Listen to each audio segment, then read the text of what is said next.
How to check Verizon order status. To check your Verizon order status, begin by visiting the Verizon order status page. Enter your order number and zip code in the provided fields.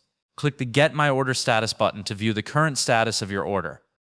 This will display information such as whether your order is pending, completed, or shipped.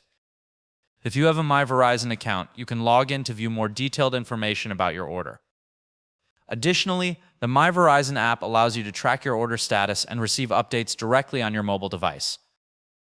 Once your order has shipped, you will receive a shipping confirmation email that includes tracking details. If you need further assistance, you can contact Verizon customer support for more information. Please note that order statuses may take up to 24 hours to update. That's it. Thanks for watching.